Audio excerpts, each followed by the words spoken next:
안녕하십니까. 천하의 농민운동가 한도숙의 농사 이야기 천하태평 34회를 시작하겠습니다. 예, 천하의 농민운동. 그렇습니까 지금? 예, 천하를 호령하던 농민운동가고 아니 그게 아니라 하늘 아래. 하늘 아래. 예. 예, 오늘은 전번에 한번 요청도 제가 드렸던 유엔에서 지정한 농민권리 선언 그거에 대한 말씀을 좀 나누기로 했어요. 유엔에서 지정한이 아니고 채택한. 유엔 인권위원회에서 채택한 그렇죠. 농민 인권 선언. 농민 권리 권리 선언. 예. 그 얘기를 좀 듣도록 예. 하겠습니다. 우선 또 그게 채택되게 된 그런 선언을 채택하게 된 그 과정이 좀 있겠죠. 과정이나 뭐 배경 뭐 이런 게 네네. 있겠죠. 그래서 과정이나 배경을 한 꼭지하고 네네. 그리고 내용에 대해서는 다음 꼭지에서 네네. 얘기하는 그렇게. 걸로 이렇게. 예. 그게 뭐 이제 지금 LH가 이제 일파만파로 이렇게 네. 아주 정계를 흔들고 있고 네. 그나마 문재인 대통령의 국정 수행 평가가 쭈르륵 하락하고 있는 네. 아주 정가의 핵으로 이렇게 등장을 한 것 같습니다. 네. 근데 이제 지금 저도 그렇습니다만은 저는 이제 네. 본래 압구정동 네. 지금 현재 강남구 압구정동 네.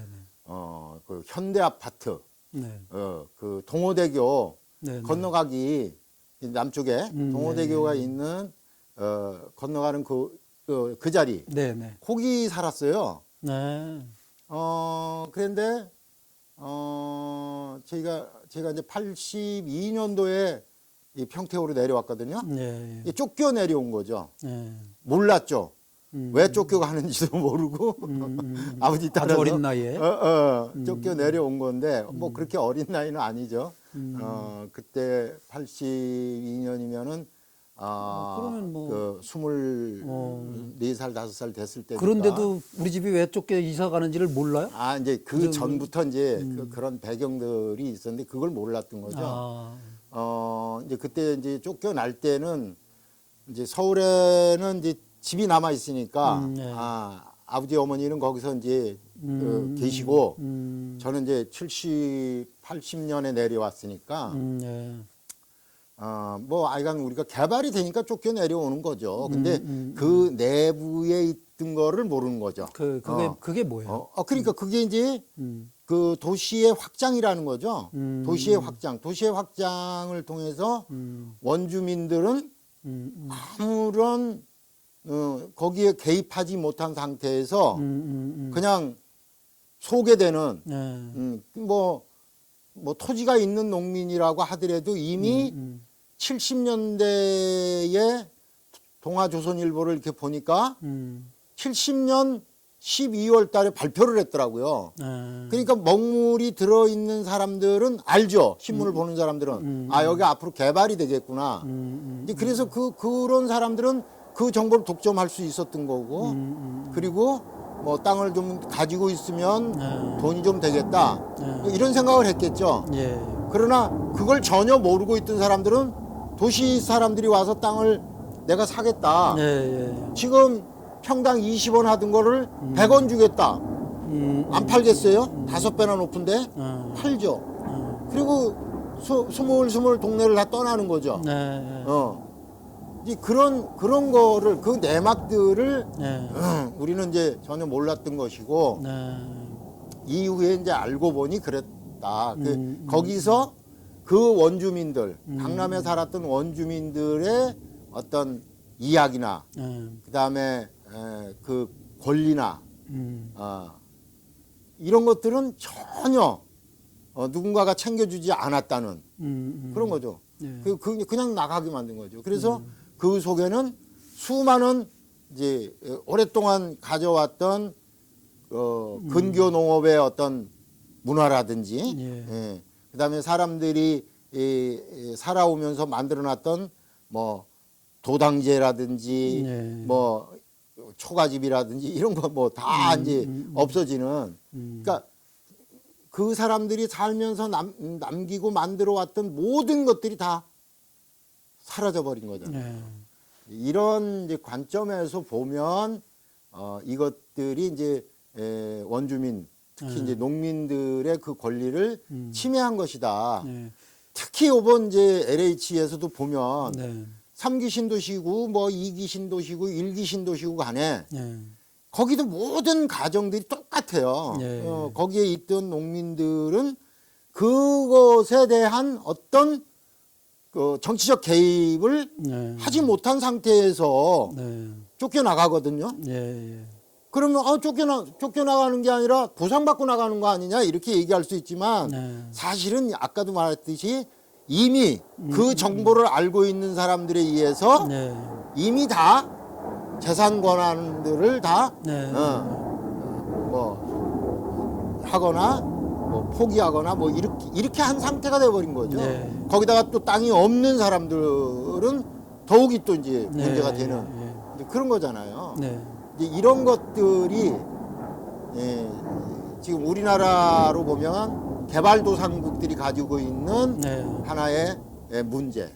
네. 그리고 또 하나의 문제가 이제 93년 우루과이 라운드. 네. 네. 그 이제 그때 이제 뭐 손가락 자르고 뭐 머리 깎고 농민들이 저항을 했죠. 네. 그때만 해도 이제 의식이 어느 정도 상승했을 때니까 이제 네. 네. 그렇게라도 해 보는데 네. 그렇다 하더라도 우루과이 라운드가 체결된 이후로 후진국이나 개발도상국들의 농업은 선진국의 자본농업에 의해서 침탈당하고 있는 거잖아요. 네. 이런 과정 속에서 많은 농민들이 지금 그러니까 그 당시에 1,000만이었던 농민이 지금 200만 뭐 300만. 지금 이제 보통 한 200만 정도 보는 200만 거죠. 명. 요번에 국회가 추경을 세웠죠. 1조 700억. 억을 세웠는데 그게 뭐냐면 네. 농가당 100만 원씩 주겠다. 그래서 농가당 100만 원씩 주니까 농가 호수가 100만 네, 그 정도. 700호. 네, 네.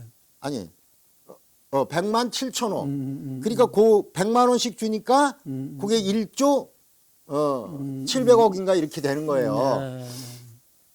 근데 그걸 또 뭐 정부에서 또 이제 뭐 일괄 지급 안 하겠다. 뭐 이제 뭐 뭐지 저 선별 지원하겠다 이제 또 이래가지고 또 머리 깎을 판인데요. 이제 그런 농민 1,000만이라는 농민이 200만으로 줄어드는 5배로 줄어드는 5분의 1로. 이 과정 속에서의 농민들의 권리는 얼마나 지켜졌느냐. 그렇지 하나도 지켜진 게 없는 거죠. 어쩔 수 없이 목숨이 붙어 있으니까 다시 먹고 살 수 있는 곳으로 이전해 갔을 뿐이지. 거기서 농민들이 그 정치에 아무리 개입하려고 했어도 개입하지 못했고 개입 이제 공무원들한테 가면 그랬죠. 이게 우리가 학교에다가 납품을 통해서 급식 납품을 통해서 우리 농산물을 좀 농민들이 그 생산하는 것들을 좀 이렇게 거기 학교에 이렇게 급식용으로 집어넣으면 우리가 안정적으로 좀 할 수 있는 사람들이 더러 생겨날 거다. 이런 요구를 했을 때 그것이 WTO 규정에 위반한다라는 공무원들의 논리가 있었어요. 그러니까 공무원들은 농민들의 그런 권리에 대해서 전혀 이해하지 못하고 오로지 자기네들이 인식하고 있는 수준에서 농민들을 대상화시켜 버렸던 거잖아요. 이제 이런 것들에 대한 이유가 이제 농민권리선언이라고 하는 것이 유엔에서 채택되게 되는 하나의 이제 밑바닥에 깔린 이제 것이죠. 그게 이제 세계적으로 각 정부들이 신자유주의적인 정책으로 몰아가다 보니까 그거에 대한 가장 피해를 많이 받는 계층인 농민들이 그렇죠. 그 한국에서는 이제 전농 그렇죠. 전연홍 뭐 예. 그 이런 이제 농민의 길, 농민 단체들이 중심이 돼서 이제 싸우듯이 온 세계에 이제 그런 분들이 각 농민 단체들을 구성해서 들고 일어나서 싸웠고 그게 지난번에 말씀하셨던 라비아 캄페시나 농민의 길이라고 이제 농민의 길, 하는 예. 라비아 캄페시나 예, 그런 데로 그냥 한 군데로 모였고 거기가 이제 중심이 돼서 전 세계 농민 운동을 그 좀 집약해서 유엔에다가 들이밀었겠군요. 네. 이제 그렇다고 걔들이 그냥 막 받지는 않을 텐데 어떻게 그게 그렇죠. 채택이 됐어요? 아주 지난한 그 시간이 흘렀죠. 예.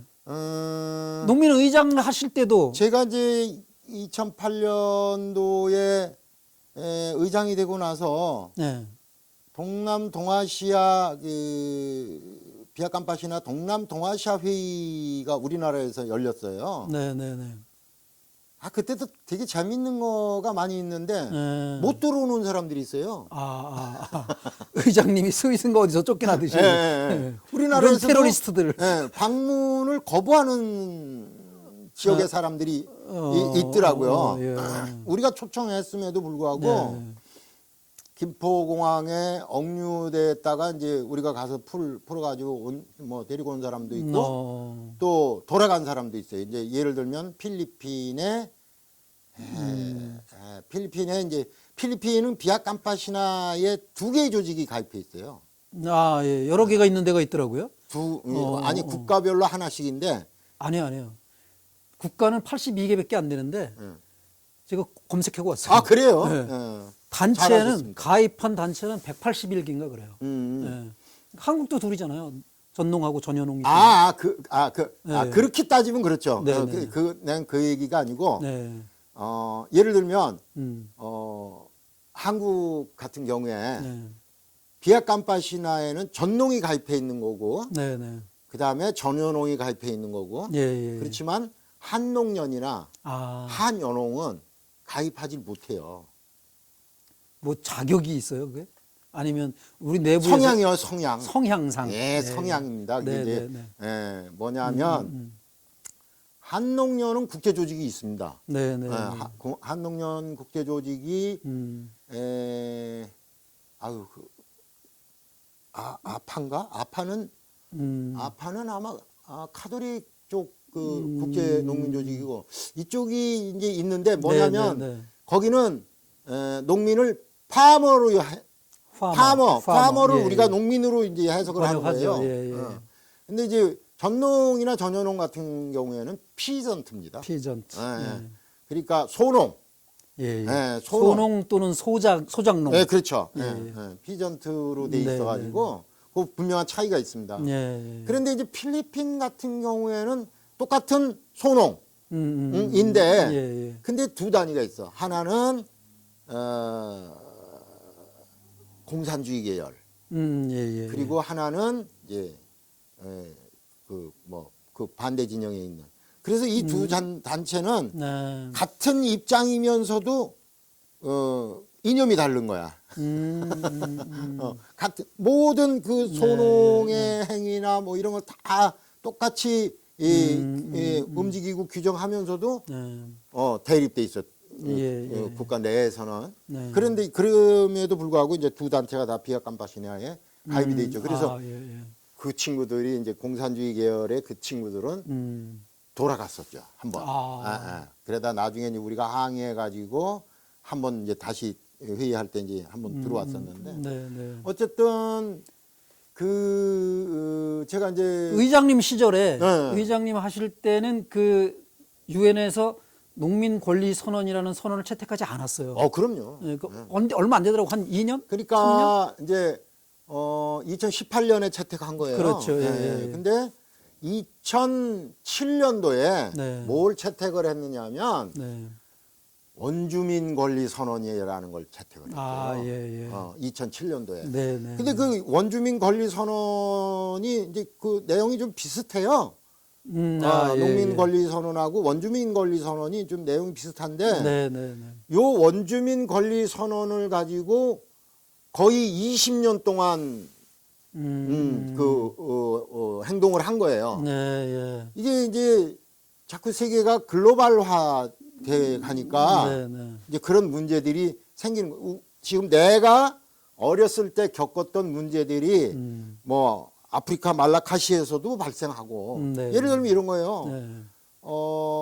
아프리카 그 동부 쪽에 있는 큰 섬이 무슨 섬이죠?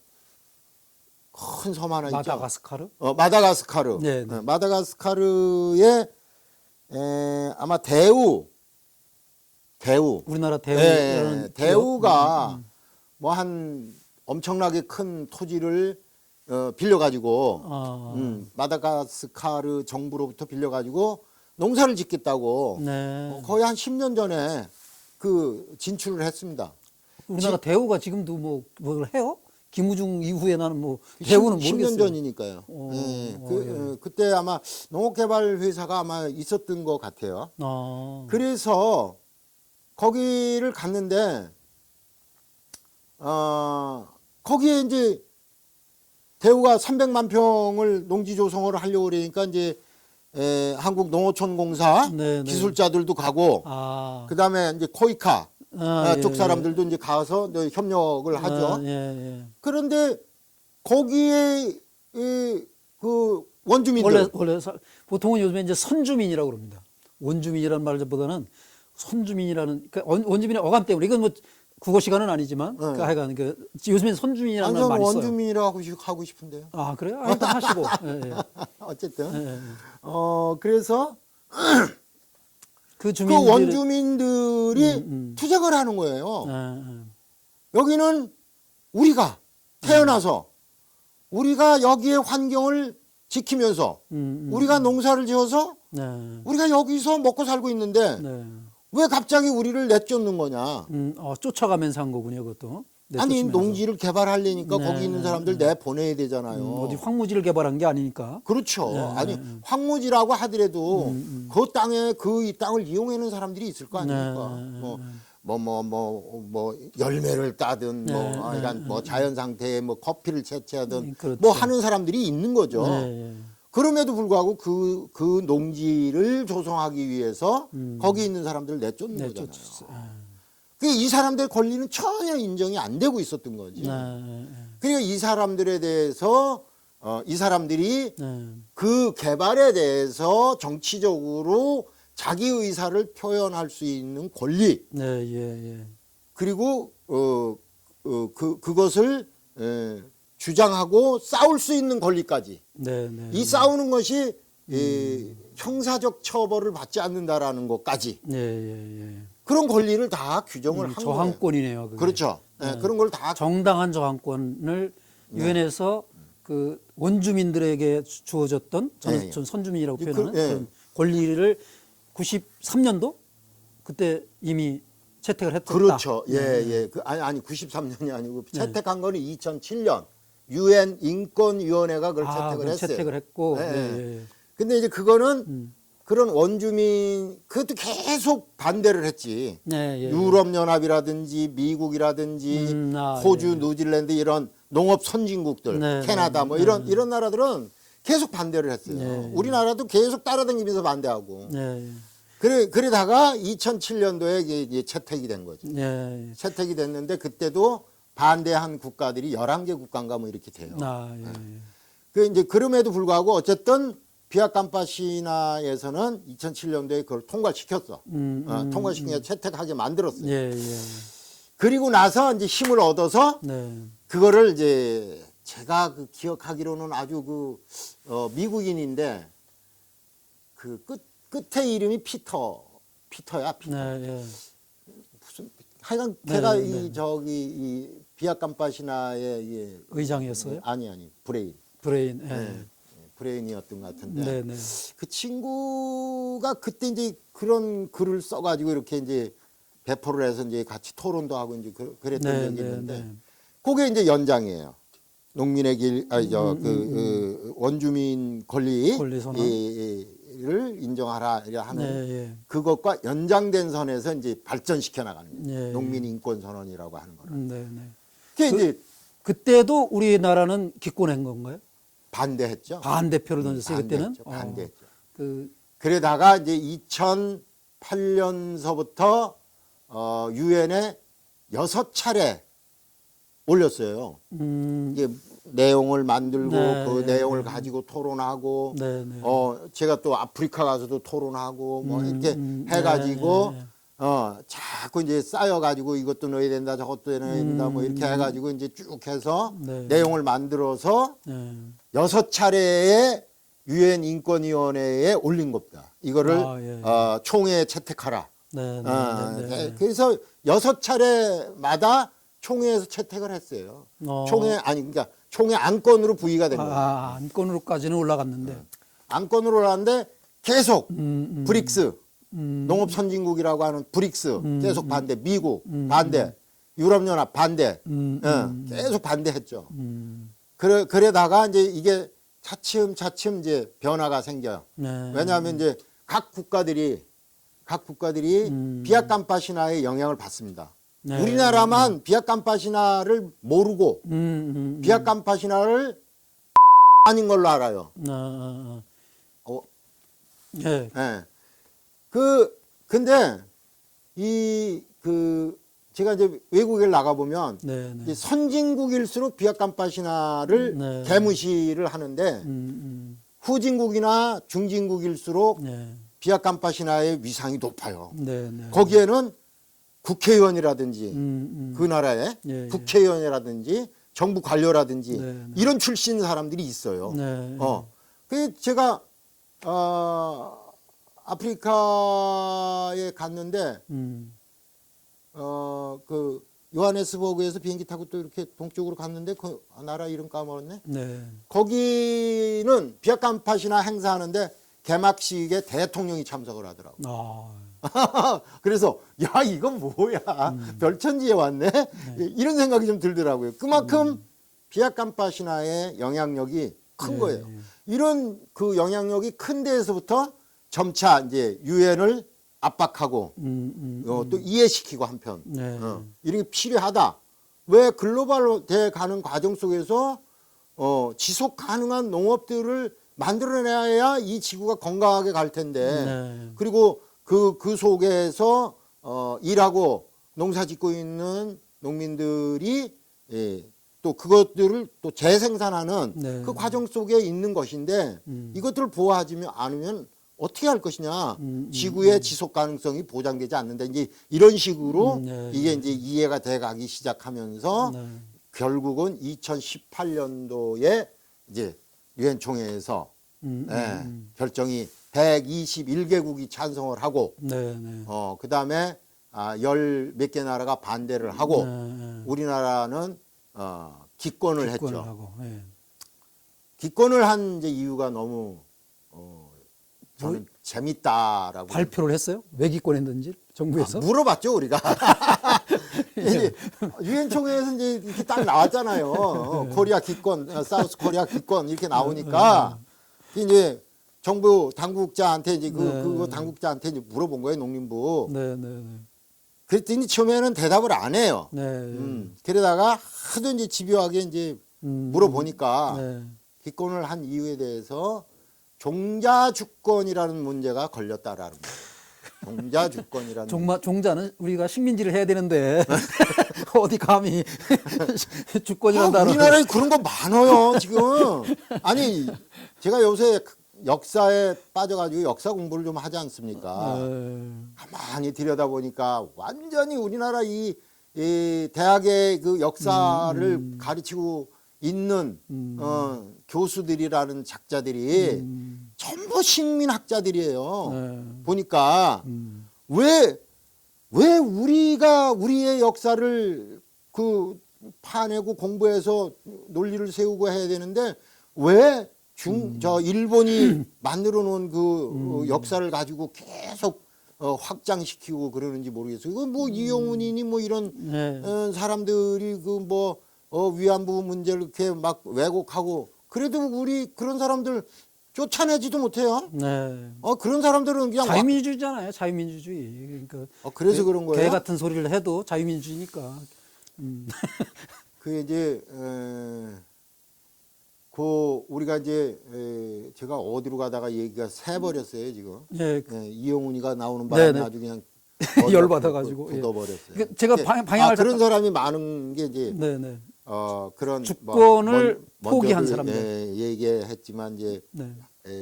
그 관료들의 그 공부 잘한 그 친구들이 장학금을 받아가지고 예. 이게 다 마사지가 돼가지고 이제 그렇게 이제 하는 건데 네. 그 동안의 원주민 권리 문제에서부터 계속 미국의 입장을 따라가는 거예요. 네. 그러다가 이제 그게 잠깐 이제 워낙 길어지시니까 이제 짧게 아니요. 그 정리할 겸 해서 네. 조금 이제 걔들이 밝혔다고 하는 그 종자 주권 이거 말고도 제가 볼 때는 미국의 이익만이 아니라 한국에 있는 그런 자본가들이나 그 신자유주의를 지지하는 정치 세력들 이런 쪽의 이익과도 맞물린 게 아닐까 싶어요. 그렇죠. 네. 그러니까 걔네들이 다 그 장학생이기 때문에 그걸 미리 다 아는 거니까. 네. 통과될 게 뻔한데도 네. 요번 2018년도에 상정됐을 때는 이게 통과될 게 뻔하다. 예. 이게 나와 있었어요. 네. 된다. 네. 이게 이제 뭐 전체 우리도 그렇게 알고 있었고 요번엔 통과된다라고 다 이제 분위기가 다 돼 있는데도 불구하고 네. 기권을 한 거예요. 네. 그것도 반대할 걸 기권한 거죠. 왜? 농민단체들한테 얻어맞을 거를 걱정을 해가지고 기권한 거죠. 그래서 이제 2018년이면 얼마 안 됐죠. 문재인 정부에서 그거를 이제 기권한 거예요. 예. 그러니까 앞으로도 계속 그러니까 그것도 웃기는 거예요. 문재인 정부가 얼마나 힘이 없으면 그런 것도 하나 체크 못하고 네. 그렇게 하느냐고요. 네. 이게 내 문재인 정부의 그런 자세에서부터 그 헌법의 그 이제 내용을 우리는 이제 이게 이제 유엔 이 인권위원회에서 이게 네. 채택되고 또 했으니까 요런 부분들도 헌법에 이거 명시해야 된다. 이렇게 했는데도 불구하고 이제 정부 안에서 그게 다 빠져버린 거잖아요. 이런 거에서부터 하여간 문재인 정부에 대해서는 실망이 지금 너무 크고 아까 제가 말씀을 좀 놓쳤는데 이제 워낙 빠져서 말씀하셔가지고 제가 중간에 끼어들기가 좀 그랬는데 그 말씀 들으면서 이게 서탄면 여기 장등리 휘화리 그때 뭐 두릉리 뭐 이쪽에 막 수용 뭐 어쩌고 얘기 나오고 막 그럴 때 이제 결국은 고덕면 당현리하고 장등리 사람들만 5개 마을이 이제 수용된다고 이제 확정이 됐었죠. 그 이제 한 주민들도 싸우고 뭐 평택의 운동단체들도 좀 반대하고 싸우고 해서 뭐 어쨌든 미국의 전략도 바뀌고 그래서 용산 기지를 못 받게 되고 그 과정에서 제가 만났던 휘화리 할아버지 한 분이 그때 거의 똑같아요. 보상 한 푼 못 받고 52년도 전쟁 중에 그렇죠. 미군들이 와서 여기서 기지를 써야 되니까 우리나라를 지킨다고 이제 기지를 써야 되니까 니들은 떠나. 그게 이틀이었답니다. 이틀 여유를 주고 떠났는데 나중에 그때는 그냥 공짜로 쫓겨난 거예요. 아무런 보상이고 뭐 없이 그냥 찍소리 못하고 쫓겨났는데 나중에 70년대쯤 들어서 그 딱지가 내려왔대요. 딱지. 그 땅 뺏긴 증서를 하나씩 준 거야. 이 딱지를 한참 동안 가지고 60년대 나왔던 것 같아. 그러고 나서 70년대 와서 이거 10년 동안 써먹은 게 없는 거야, 이게. 이 딱지가 뭐에 쓰는지도 모르겠고. 그런데 서울에서 웬 놈들이 이제 딱지를 사러 다니는 거예요. 그래가지고 정부에서는 완전히 공짜로 내쫓은 거 아니다. 분명히 보상을 했다 이러는데 그 딱지를 이 브로커들한테 그냥 아주 헐값에 파는 거예요. 그런 분들이 그냥 나 쫓겨나셨더라고. 그 중에 한 놈이 국방부 놈이 있는 거야. 그래서 그 할아버지 말씀은 그 놈을 찾아가지고 국방부 쫓아가서 멱살 잡고 싸워서 자기하고 그 같이 싸웠던 그런 사람들은 조금 더 보상을 받았다 그러더라고. 그러니까 이제 그런 권리라는 것에 이제 눈을 뜨게 되는 것도 이제 우리 농민단체들이 세계 농민단체들하고 함께 싸우면서 이제 만들어져 가는 과정인데 이제 거기 그 조항에 보면 요런 것들을 이제 각 국가가 그 농민 권리 선언에 올라가 있는 내용들을 반영을 하라. 부처를 만들고. 네네네. 그러니까 우리나라 같으면 이제 국가인권위원회나 뭐 이런 데가 되겠죠. 예, 예. 그런데 이제 농민 권리 선언을 실행할 수 있는 정부기구를. 직원을 두고 관리자를 둬야 된다. 네네. 이렇게 돼 있어요. 예, 그 내용의 구체적인 이야기는 다음 그런가요? 번에 만나서 예, 하는 예. 것으로 그래, 하고. 그렇게 예, 예. 말씀을 드렸죠. 네네. 그래요. 그러면 지금까지는 유엔에서 전 세계의 농민들의 권리를 어떻게 보장하라고 하는 내용을 담은 그런 유엔 농민 권리 선언이라고 하는 그것이 채택되게 된 배경, 그 과정에서 라 비아 캄페시나라고 하는 전 세계적인 농민 단체를 중심으로 한국에서는 전농과 전혀농협 가입되어 있는 이런 농민들의 투쟁 과정을 좀 들어보셨습니다. 그 내용, 구체적인 내용에 대해서는 다음 시간에 뵙는 것으로 하겠습니다. 지금까지 농민운동가 한도숙의 농사 이야기 천하태평이었습니다. 시청해 주셔서 고맙습니다.